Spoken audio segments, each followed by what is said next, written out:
experience working with young people living with HIV to increase access to sexual reproductive health.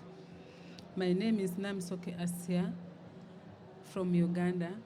Back in Uganda, I work with an organization that was established to create hope and happiness among abandoned and impoverished children living with HIV.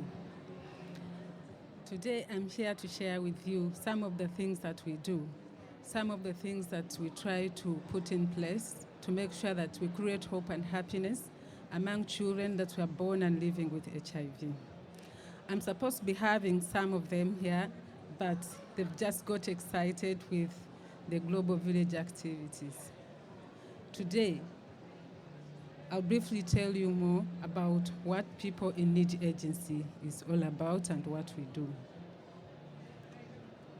People in Need Agency is a youth-led non-government organization. Like I told you, it was established to create hope and happiness or support young people living with HIV to cope with the challenges of growing up with HIV. And when you look at the situation of sexual reproductive health in Uganda, you may realize that currently, according to the 2012 UNAIDS report, Uganda has over 190 children that were born with HIV, and majority of them have transformed into adolescents. But when you look at the healthcare system in place, it doesn't really cater for the sexuality needs of and rights of children living with HIV or adolescents. The systems look at them as children and others look at them as adults. Yet they are not children and they are not adults. And this tendency of treating them like children and adults fails to address the needs and rights of these young people. PINA Uganda, go ahead. PINA Uganda, People in Need Agency. Next. Like I told you, is a youth-led non-government organization. We work with vulnerable youth, both men and women, who are struggling to survive.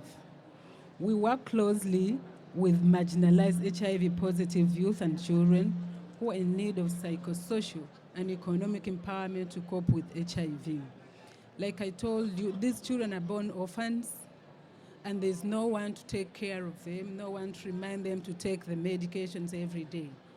And we all know that it's not easy to take drugs every day, especially when you don't have anyone to remind you.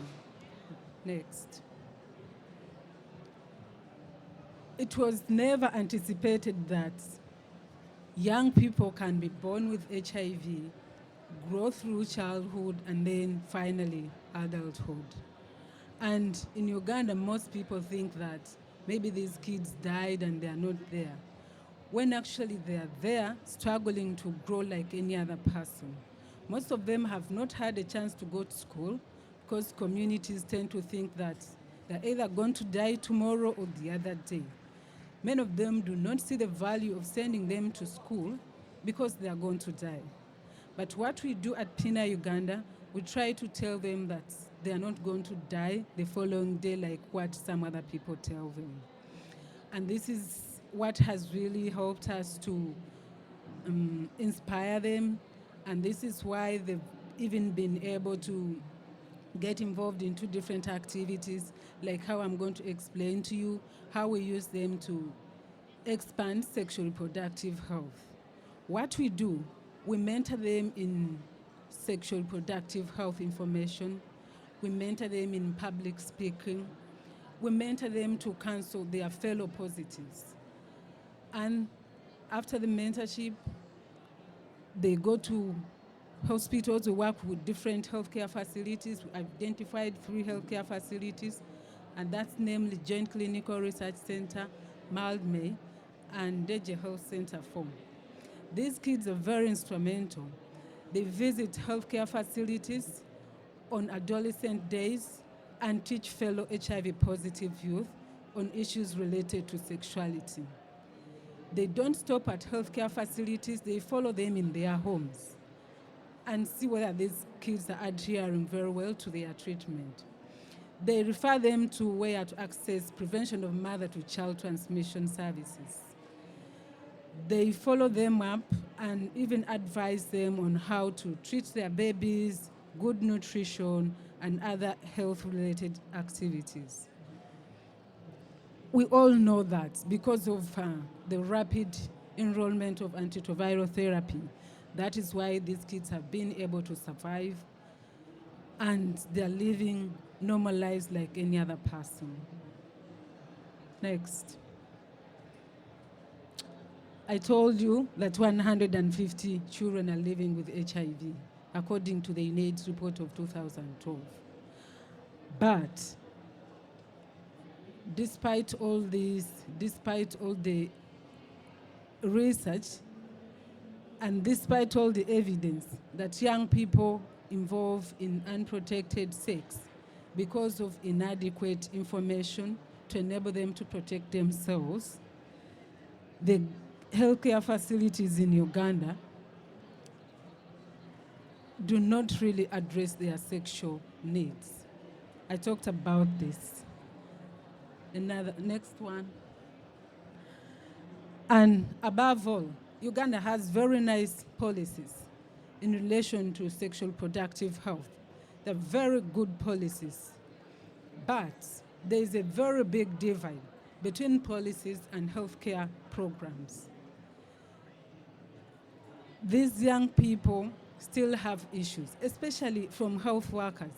Many health workers think that the mere fact that these kids were born with HIV, probably even their feelings are kind of sick, which is not the case. They are normal people like any other person. Some of them are coming and they will be sharing with you. Many of them would want to go for protected sex. But when they try to ask for condoms in our healthcare facilities, majority of them are questioned of what they are going to use them for. So this is the kind of attitude among health workers, among families. In a family, when a child living with HIV or an adolescent living with HIV talks about sexuality issues, everyone gets surprised. They usually respond to them by trying to remind them of their status, by telling them that an HIV positive child or an adolescent is not supposed to have sex. Next. Our goal at PINA Uganda is to empower young children or young adolescents living with HIV with enough information on issues of sexuality to enable them access sexually transmitted services, to enable them open up to us just in case they choose to become pregnant, to enable them go for these services openly. Next. Our major outcome is we try to make sure that we want HIV positive young women to believe that they can become important people in society as long as they adhere to their medication. That's one of our major outcomes in all that we do. Next. I think you can see, we try to tell them that even when you're living positive, you can still graduate. Next slide. The second outcome is that by giving them this information, we want them to know that it's their responsibility to protect themselves, but also to protect the lives of others. Next. Yes, we try to tell them that HIV should stop with them. But we don't tell them to do that.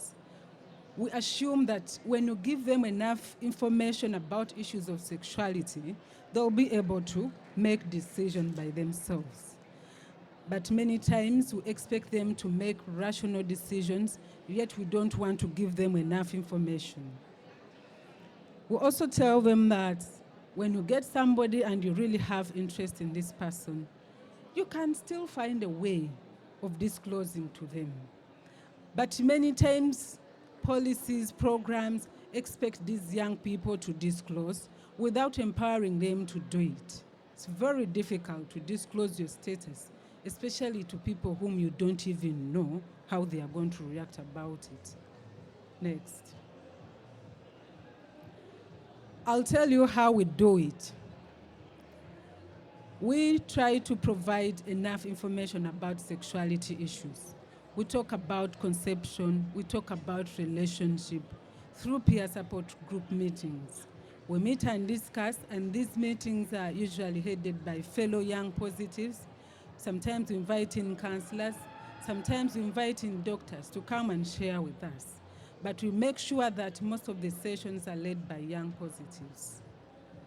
And our outcome is that we really want to be sure that they have enough information to help them seek sexual reproductive health services together with their partners. Next. We also train them as peer educators. We mentor them to become peer educators. All these are here in the global village. They were supposed to be here with me, but they are very excited with whatever is going on in the global village. This one is on a radio program. She's raising awareness about the need to increase access, the need to support young people living with HIV to access sexual reproductive health services. The other one is in a community awareness activity. She was talking to a group of people, telling them that much as we are born with HIV, we also have a right to access sexual reproductive health information. We have a right to have children, but we need your support. Next. We also decided to use the cultural approach to sexual reproductive health. And specifically, we use the Buganda Kingdom. Buganda Kingdom is a very big kingdom in my country, and most people recognize it, and when anyone from the royal family says something, everyone must abide. So what we do, we go through the Buganda Kingdom officials with an intention of recruiting them as advocates for sexual reproductive health. And many times we're invited on their events. For example, here, they had invited women to come and share something from the kingdom. And because we work together with them, we also went there and told them about the need to support young people living with HIV to access sexual reproductive health if we are to fight HIV. We also go to district officials. That was a stakeholder meeting in one of the districts where we operate, and we are still trying to raise awareness on the needs and rights, especially sexual reproductive health needs and rights of adolescents living with HIV. Like I told you, they do a lot of advocacy through music, dance, and drama. We don't only do this in communities, but we also do it in schools. And in schools, they are the ones that actually do most of the advocacy. So here, one of them was educating in schools, but using music, dance, and drama. And there, they're trying to kind of counsel one of their friends. And this girl had become pregnant, and she almost wanted to run away from home. So they counseled her very well, and she's very fine as we talk now. Next. They conduct radio talk shows. I think you can see on various radios. What we do, definitely we don't have money to pay for these radio talk shows. But what we do, we speak to various radios in communities, and those that are willing to give us airtime, invite us, and then we are able to do the work. Next. And then when we are to step up the pace, what is important to note here is all HIV prevention programs must support young people living with HIV to adapt low-risk behaviors. Otherwise, we are going to lose the battle against HIV. Like I told you, Uganda has 150, and most of them are now adolescents. And we've not empowered them to adapt low-risk behaviors.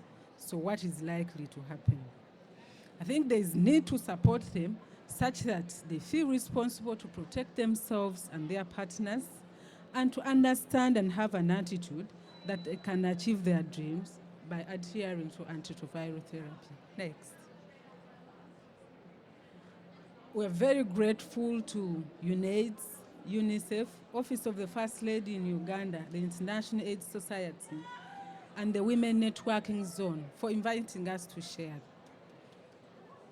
Next one. Just in case you need more information about us, you can visit our website. Last one. I'd like to take this opportunity to invite you. We have a presentation tomorrow. It's a presentation by People in Need Agency. You'll be seeing so many of these young positives, and they have a lot to share tomorrow on the main stage in the Global Village. Their activity is called Youth Setting Up a Pace Through Adherence. Please don't miss. Any questions or?